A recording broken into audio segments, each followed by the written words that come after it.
Your horse has acres of space, other horses nearby, and absolutely nothing they need from you right now, and they're walking straight towards you anyway. Most people reach out, give a pat, and assume it's about a treat or habit, or just the way horses are. But researchers who have actually filmed and measured this moment, this specific, unrequested crossing of open ground, have found something that reframes the entire relationship most owners think they have with their horse. It isn't about what your horse wants from you. It's about what you've become to them, at a neurological level, in a way that took millions of years to make possible. Stay with me, because near the end of this video, I'm going to show you one specific thing your horse does with their nostrils in the moment they settle beside you. Something that happens in under 3 seconds, that you have almost certainly witnessed, and that almost nobody understands. When you know what it means, you will never watch your horse arrive and feel the same way again. Horses are prey animals. You've heard that. But here is what it actually means for the moment we're talking about and why it changes everything. A horse's entire nervous system is built around one priority: survival. Their eyes sit on the sides of their head to cover nearly 350 degrees of vision simultaneously. Their legs are built for a single explosive purpose: to run. Their cardiovascular system at rest is primed to take a 1,000-pound body from standing to 40 miles per hour in under 3 seconds. Every single second of every single day, a horse's brain is running a calculation most of us will never fully appreciate. Where is the threat? Where is the exit? Who can I trust? Because for a prey animal, trust is not a feeling, it is a survival decision. Humans read as predators to a horse's ancient nervous system. We are upright, we have forward-facing eyes, we move unpredictably, and we reach with our hands, which is exactly what a predator does before it makes contact. The evolutionary correct response to something like us is distance, always distance, every single time, which means that when your horse crosses a field to stand beside you, they are overriding millions of years of hardwired survival programming. Translate that. Your horse is not coming to you because of what's in your pocket. They are coming to you because of what you have become inside their nervous system. And safe, for a prey animal whose brain never fully stops scanning, is the single most valuable thing in the world. Not because they forgot what you look like to that ancient system, because they decided you're worth it. Researchers at the University of Rennes studied voluntary approach behavior in domesticated horses across multiple social conditions: familiar humans, unfamiliar humans, and other horses. Horses approached their bonded familiar humans at significantly higher rates than unfamiliar humans, even when the unfamiliar human offered food rewards and the familiar human offered nothing at all. Nothing. Here's where it gets really interesting, because this isn't just psychology, this is chemistry. Over the last decade, researchers have begun mapping what happens neurologically when horses interact with the humans they're bonded to, and the findings keep arriving at the same molecule: oxytocin, the bonding hormone, the neurochemical released in a mother's brain when she holds her newborn for the first time, the molecule that creates the felt experience of closeness, safety, and attachment between people who love each other. For a long time, scientists assumed oxytocin was primarily a human-to-human mechanism. They were wrong. A 2021 study published in Frontiers in Ecology and Evolution measured oxytocin levels in horses before and after positive interactions with their bonded human handlers. Oxytocin rose measurably in the horses, not only during grooming or active contact, but during simple proximity, standing near, being together without agenda. You've felt this, you just didn't have a name for it. And here is the part almost nobody talks about. The same mechanism runs in both directions. Research on human-animal bonding consistently shows that oxytocin rises in human handlers during positive equine contact as well, which means when your horse walks across that field and you feel that specific quiet, that warmth, that sense of having been chosen, that is not sentiment. That is not projection. That is two nervous systems from two entirely different species triggering the same ancient bonding chemistry in each other. Simultaneously, in real time, think about what that means for your horse the next time you feel it.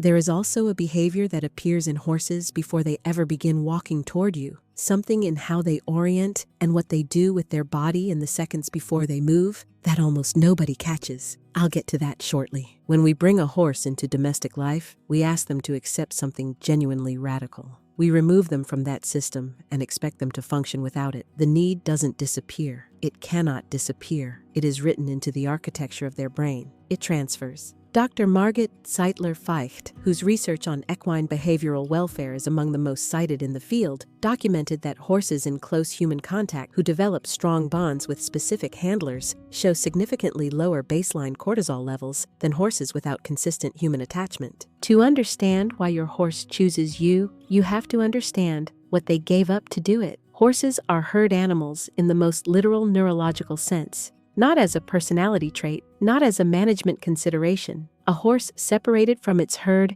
experiences a measurable acute stress response. Cortisol spikes, heart rate elevates, vocalizations begin, movement becomes compulsive. Because the herd is not a preference, it is a survival system. There are more eyes in a herd, more nervous systems scanning simultaneously. The collective calm of animals whose shared state tells every individual brain, nothing is coming. You are safe. You do not have to run. Think about what that means. You are doing, for your horse's nervous system, what an entire herd used to do. You became the signal that says nothing is coming. You are safe. You don't have to run. When your horse walks across the pasture to stand beside you, they are following the oldest biological directive they have. Find the thing that makes your nervous system settle. Stay close to it. That thing is you. Here's what almost nobody mentions when they talk about horses approaching humans. What it costs the horse to do it. Voluntary approach behavior, walking toward rather than away,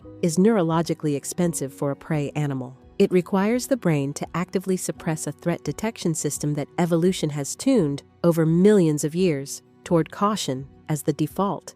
The baseline state for a horse is not curiosity, it is watchfulness. When a horse approaches a human willingly, repeatedly, without food reward, without pressure, without being caught and led, something fundamental has shifted in how that animal's brain has categorized that person. You are no longer being processed in the neural architecture that evaluates threats. You have been moved somewhere else entirely, into the category that holds herd members, trusted companions, the ones worth closing distance for. Dr. Andrew McLean, whose research on equine learning theory has become foundational to modern horsemanship science, describes this categorical shift as one of the most reliable indicators of genuine trust available in the human-horse relationship. And he notes something that every experienced horse person already knows, but that science now confirms. It cannot be manufactured. It cannot be rushed. It is built through repetition, through consistency, through every moment you showed up and did not become a reason to be afraid. You felt this, you just didn't have a name for it. Every time your horse walks to you without being called, they are drawing on that accumulated history. Every slow approach you made, every time you waited instead of pushed, every time you left before they were ready to leave so that the interaction ended on their terms. That walk across the pasture is the receipt for all of it. Before we get to the reveal, there is a version of this behavior that means something completely different, where the approach changes or stops altogether. That's coming in a moment, and it matters more than most owners realize. If your horse has always been the one to come to you, and one day they don't, pay attention. They look up, they register you, they go back to grazing, or move in the opposite direction, or stand at the far fence with their back toward you. Most owners assume it's a mood, a bad day, something that spooked them earlier, and sometimes that's exactly what it is. But veterinary behaviorists have identified changes in voluntary approach behavior as one of the earliest detectable signals of something physical, appearing before limping, before visible stiffness, before any symptom an owner would typically recognize. A 2020 study published in the journal Animals tracked horses with confirmed musculoskeletal pain and found measurable reductions in positive social behavior toward their handlers, including voluntary approach, before owners or veterinarians had identified any physical problem at all. The behavior changed first, not because the horse decided to be distant, because approaching you had become associated in their nervous system with the activity, being handled, being tacked, being asked to move, that was producing pain. In older horses, A sudden reduction in approach behavior combined with disorientation or changes in routine can be among the earliest observable signs of equine cognitive dysfunction, the horse equivalent of dementia, which research suggests affects a meaningful proportion of horses over 20 and which remains significantly underdiagnosed because the early signs are behavioral, not physical. Your horse does not have language. Behavior is the only signal they have. The owners who catch these things early are almost always the ones who are paying close enough attention to notice when the walking over stopped. I promised you something at the beginning of this video. One behavior. Specific, observable, something you have almost certainly seen and almost certainly misread. Here it is. The next time your horse walks over and settles beside you, watch their nostrils. Not their ears, not their eyes, their nostrils. Most owners, when they notice this at all, assume the horse is simply tired, or breathing after movement, or doing nothing in particular. That is the misread. What is actually happening? Within the first 60 seconds of settling beside a trusted person, a deeply bonded horse will produce a slow, full exhale through the nostrils, sometimes paired with a slight lowering of the head, sometimes with a release in the muscles along the top line, sometimes so quiet you would miss it if you weren't watching. Equine physiologists have documented this specific pattern, the slow nasal exhale with postural softening, as a measurable indicator of parasympathetic nervous system activation. The technical term is a shift from sympathetic to parasympathetic dominance. In plain language, the fight-or-flight system is standing down. The brain has completed its threat assessment, determined the environment safe, and signaled the body that it can stop being ready. What to watch for exactly? A breath that is slower and fuller than normal breathing, released through soft, unconstricted nostrils, often with the head dropping 2 to 4 inches, and the muscles around the eye and jaw visibly releasing. It lasts less than 3 seconds. It is easy to miss. It is the clearest signal a horse's body can produce. Your horse is not just standing next to you in that moment. Their nervous system has just used you as the evidence that the world is safe. That is not a small thing for an animal whose brain was built to never fully stop scanning. That exhale is not just air. That is trust, expressed through the only language a horse's body has. And the behavior I mentioned earlier,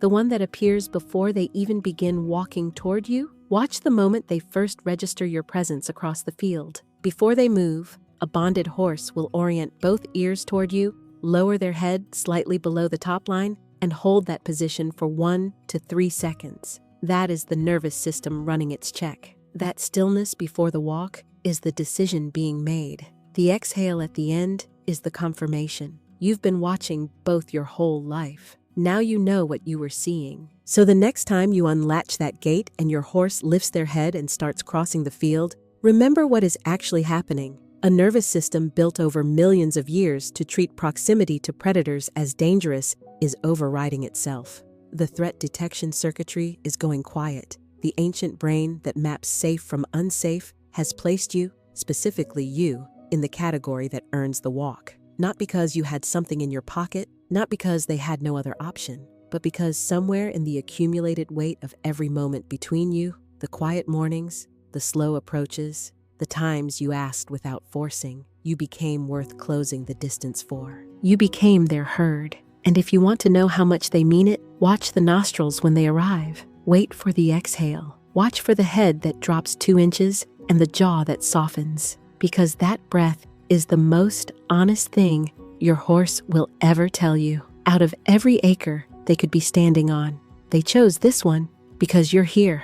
Drop a comment and tell me. When you walk into the pasture, does your horse come to you? I want to hear about them. And if you want to understand what's happening, the moment your horse exhales and softens during a ride, when everything goes quiet underneath you and the contact changes in your hands, that's the next video. And what is happening in your horse's brain in that moment is more extraordinary than most riders ever imagine.